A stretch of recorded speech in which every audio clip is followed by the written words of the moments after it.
As we all know, Spider-Man is one of the most iconic and powerful heroes out there. He's faced off against villains like Thanos, taken down the Green Goblin more times than we can count, and saved countless lives along the way. But what if, just for one night, everyone around him looked like a villain? How would his usual day of crime fighting turn into pure chaos? Well, that's exactly what happens in the hilarious story of Spider-Man, The Short Halloween.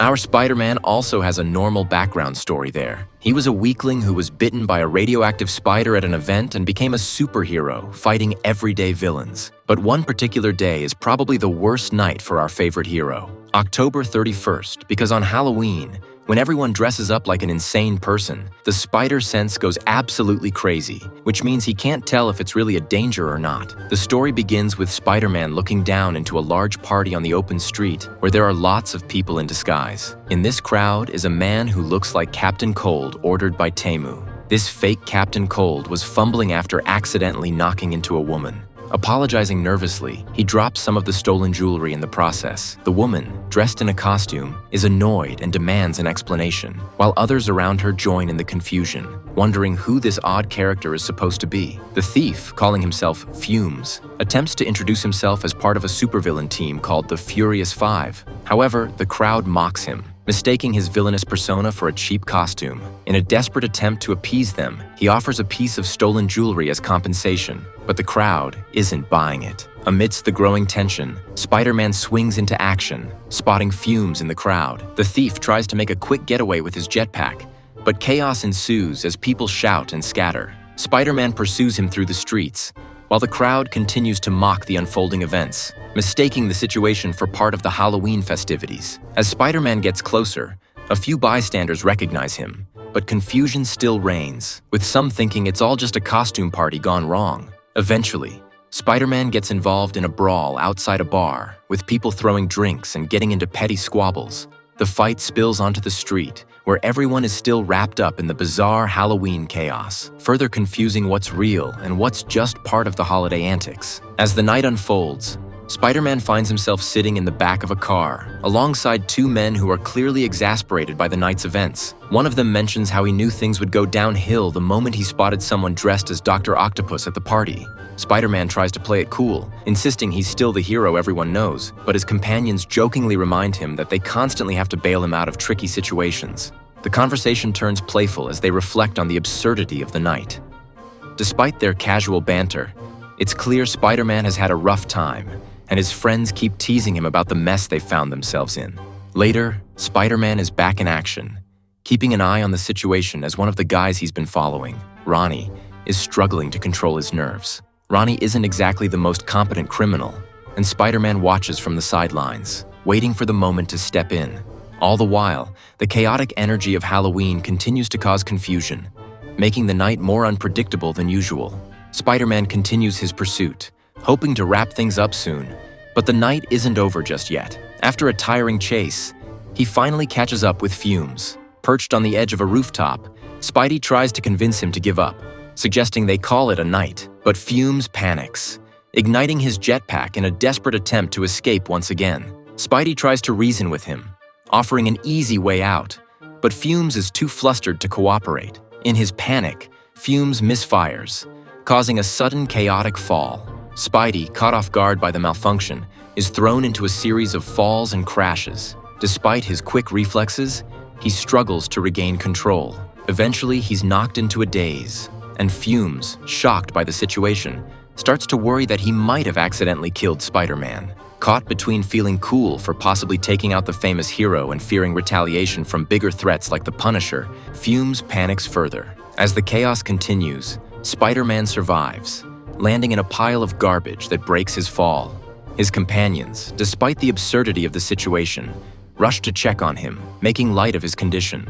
The night is filled with mishaps, and the group jokes about how often they find themselves bailing Spider-Man out of sticky situations. As the night draws to an end, the exhaustion sets in. Spider-Man, tired but uninjured, is finally helped up and guided back. They share a few more jokes, especially about how rough the night has been. Fumes, meanwhile, is left reflecting on his misadventures, realizing that a life of crime, especially against Spider-Man, may not be for him after all.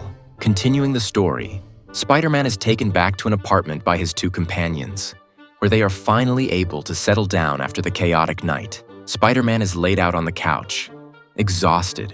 Just when things seem to be quieting down, a voice calls out for Ronnie from outside, which alarms the two guys inside. They recognize the voice of Cheryl, who is clearly not pleased, and she's demanding that Ronnie come out immediately. Meanwhile, Fumes, who has Spider-Man in his custody, is still nervous about his predicament. He calls up his villain crew, the Furious Five, to inform them of the situation.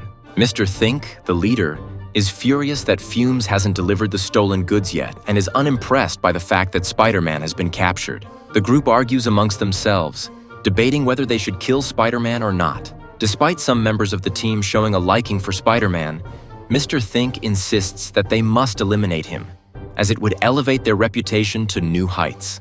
As the scene builds up tension, the team is now contemplating the potential consequences of having Spider-Man under their control, setting the stage for an inevitable showdown. Cheryl, frustrated, confronts Ronnie's friends, recalling how she expected this behavior from him, getting drunk and ditching her. She angrily tries to wake Ronnie, eventually declaring she's leaving him for good. Just as she kisses the Spider-Man mask, a web shoots out, startling her. Meanwhile, the Furious Five argue over Spider-Man's fate, with some wanting to kill him, while others joke around. Cheryl realizes that the person in the Spider-Man costume isn't Ronnie, causing confusion among the group as they question what's really going on. Fumes stands in the room, deep in thought, watching the chaos unfold around him.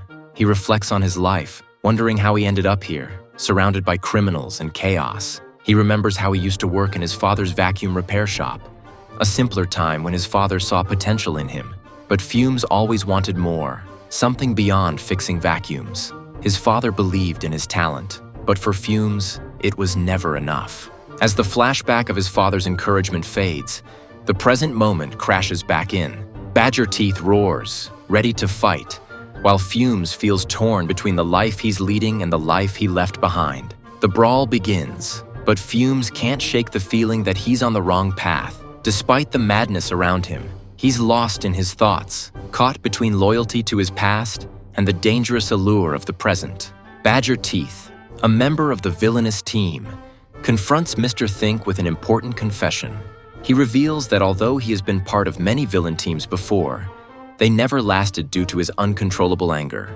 Despite working hard on his rage issues, he feels let down, believing this team would be different. At the same time, Doug and Eric, back in their apartment, scramble to capture the chaos caused by Spider-Man in their home.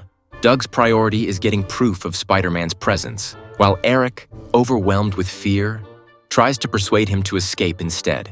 At the conclusion of the comic, we see a mix of humor and relief as the chaos subsides. Spider-Man, having saved the day, receives a simple thanks from Fumes, while Eric and his group continue their banter about costumes. Amidst the tension, Cheryl threatens them if anything happens to Ronnie, showing her deep concern for her partner. As the group finally reunites, there's a sense of disbelief when they see Spider-Man in action, and Eric humorously remarks about hating Halloween. In a light-hearted ending, the characters share relief, with Spider-Man humorously joining in the camaraderie. Apologies are exchanged as the group realizes they grabbed the wrong guy, and Spidey joins in for the casual conversation.